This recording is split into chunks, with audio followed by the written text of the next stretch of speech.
नमस्कार दोस्तों, मैं अरुण चतुर्वेदी संख्या पद्धति पर आधारित 20 बेसिक प्रश्न लाया हूं जो आने वाली बिहार पुलिस, यूपी पुलिस और बिहार क्लर्क के लिए काफ़ी इम्पोर्टेंट है और इनको ट्रिक के साथ हल किया गया है।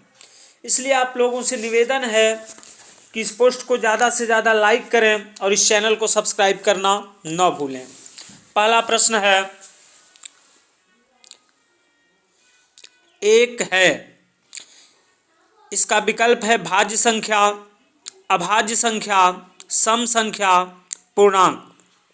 तो देखिए, एक न तो भाज्य है और न ही अभाज्य है और सम संख्याएं हो नहीं सकती, इसलिए इसका डी विकल्प बिल्कुल सही है और एक एक पूर्णांक संख्या है। पहले का डी। क्वेश्चन नंबर 2, शून्य है, पूर्णांक, प्राकृत संख्या, धनात्मक पूर्णांक, ऋणात्मक पूर्णांक। तो शून्य न तो धनात्मक न तो ऋणात्मक पूर्णांक होता है, न ही प्राकृत संख्या है, यह एक पूर्णांक है। 2 का ए सही है, ये 2 का ए सही है। क्वेश्चन नंबर 3, 25/0 का मान क्या होगा?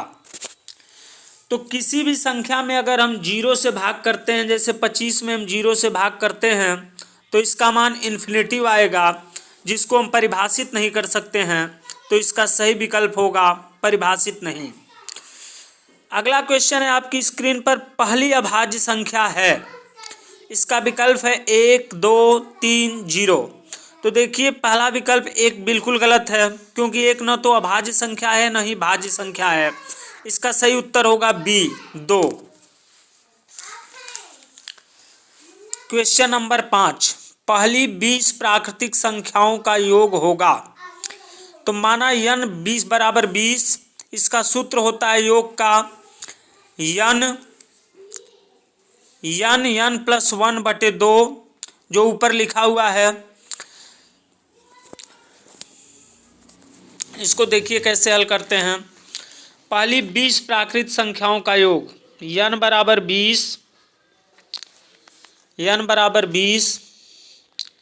योग का सूत्र होता है 20 प्राकृतिक संख्या n प्लस 1/2। n की जगह पे 20 रखेंगे, 20 प्लस 1/2। 2 से इसको 10 बार में काट कर दिए, 21 दहा में 210। इसका सही आंसर आएगा 210, 20 सही है। अगला प्रश्न है, 1 से 20 तक की संख्याओं में से 4 द्वारा विभाजित होने वाली सभी संख्याओं का योग बताओ। 1 से 20 तक की संख्याओं में पहली संख्या 4 से विभाजित होने वाली 4 होगी, दूसरी 8, तीसरी 12, चौथी 16 और पांचवी 20, और इन सबका योग 60 होगा। इसका आंसर हो जाएगा सी। क्वेश्चन नंबर 7, करणी में 3 क्या है? तो करणी में 3 का हम पूर्ण वर्ग संख्या नहीं है, और जो संख्या करणी में पूर्ण वर्ग नहीं होती है वह एक अपरिमेय संख्या होती है। तो 7 का सी अपरिमेय संख्या विकल्प होगा। अगला प्रश्न है, 5/14 में से क्या घटाया जाए कि प्राप्त भिन्न 7/42 प्राप्त हो? तो इसको कैसे हल करते हैं? 5/14 में से क्या घटाया जाए, माना x घटाया जाए तो 7/21 प्राप्त हो, 7/42 प्राप्त हो। तो ऋण x बराबर 7/42 माइनस 5/14 हो जाएगा। इसका हम लोग लसा ले लेंगे 42, 7 माइनस 15 हो जाएगा ऋण 8/42। तो ऋण x बराबर ऋण 8/42, ये दोनों धन हो जाएंगे। 4/21 इसका आंसर आएगा, सी विकल्प सही है।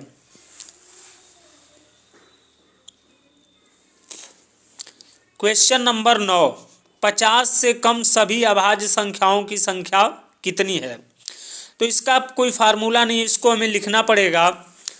पहली संख्या 2 है अभाज्य संख्या, 3, 5, 7, 11, 13, 17, 19, 23,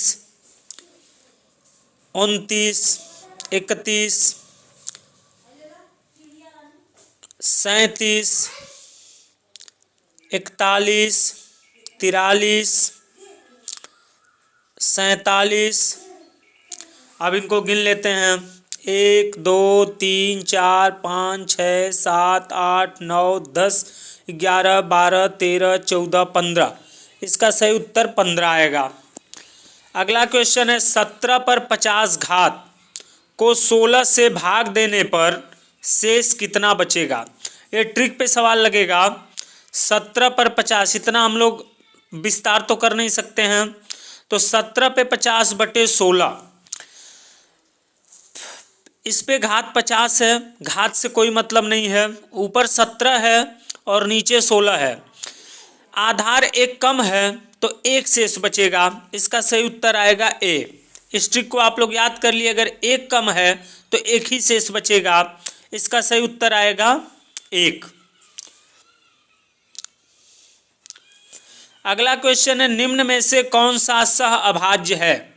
सहभाज्य के लिए नियम होता है कि ये जो दो संख्याएं दी हैं, अगर एक ही संख्या से दोनों कट जाती हैं तो ये सहभाज्य नहीं है। और ये दोनों संख्याएं 3 के गुणज हैं, 3 से कट जाएंगी, इसलिए पहला अभाज्य नहीं है। 23, 92, ये भी 23 और 92 23 से कट जाएंगे, एक बार में 4 बार में। 24, 351, ये दोनों भी 3 के गुणज हैं, 3 से कट जाएंगे, सहभाज्य नहीं है। 18 और 35 किसी से नहीं कटेंगे, इसलिए सहभाज्य बी वाला विकल्प बिल्कुल सही है। अगला प्रश्न आसान है। निम्न में से कौन सी अभाज्य संख्या है। विकल्प है 53, 27, 51, 38।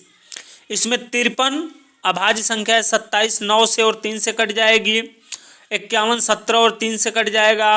38 2 का गुणज है, इसलिए इसका सही उत्तर 53 होगा।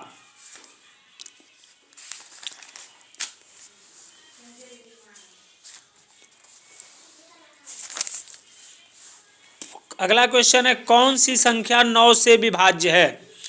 तो 9 से विभाज्यता का नियम है, 4 विकल्प दिए हैं कि इन संख्या के अंकों के योग के जोड़ते हैं और जोड़ने पर अगर ये 9 से कट जाता है तो संख्या 9 से विभाज्य है। पहला है 53, 21, 45, 5 3 8, 2 10, 1 11, 4 15, 5 20 और 20 9 से विभाजित नहीं होगा, इसलिए संख्या 9 से विभाज्य नहीं है। बी है, इसके अंकों को जोड़ते हैं 5 7 12, 12 2 14, 14 7 21, 21 6 27 और 27 9 से विभाज्य है, इसलिए संख्या 9 से विभाज्य है। अगला क्वेश्चन नंबर 14 है कि कौन सी संख्या 6 से विभाज्य है। कौन सी संख्या 6 से विभाज्य है। विकल्प दिया है 423, तो ये संख्या 6 से विभाज्य नहीं होगी। इसका नियम होता है 6 से विभाज्यता का कि जो संख्या 2 और 3 दोनों से विभाजित हो जाती है वह संख्या 6 से विभाजित होती है। तो ये 2 से विभाजित नहीं होगी, विषम संख्या है। 315 भी विषम संख्या है। 316 2 से तो विभाजित हो जाएगी, लेकिन 3 से नहीं होगी, क्योंकि 3 1 4 6 10, इसके अंकों का योग 10 आ रहा है और ये 3 से विभाज्य नहीं होगी। 420 जो 2 से भी विभाज्य है और 4 2 6 3 से विभाज्य है, इसलिए इसका सही विकल्प बी होगा। नेक्स्ट क्वेश्चन 8 से विभाज्य है। 36, 31, 2। इसके अंतिम 3 अंकों को हम 8 से विभाजित करते हैं। अगर अंतिम 3 अंक 8 से विभाजित हो जाएंगे तो ये संख्या 8 से विभाज्य है। 8 3 24 7 और 8 9 72, ये 8 से विभाज्य है, तो ये पूरी संख्या 8 से विभाज्य होगी। इसका सही उत्तर ये ए होगा। ये विषम संख्या 8 से विभाजित नहीं होगी। इसके 122 8 से विभाजित नहीं हो रहा है और ये 130 8 से विभाजित नहीं हो रहा है, इसलिए 8 से विभाजित नहीं हो रहा है। इसलिए दोस्तों जय हिंद जय भारत। इस वीडियो को लास्ट तक देखें और सब्सक्राइब करना ना भूलें और लाइक ज़रूर करें। जय हिंद जय भारत।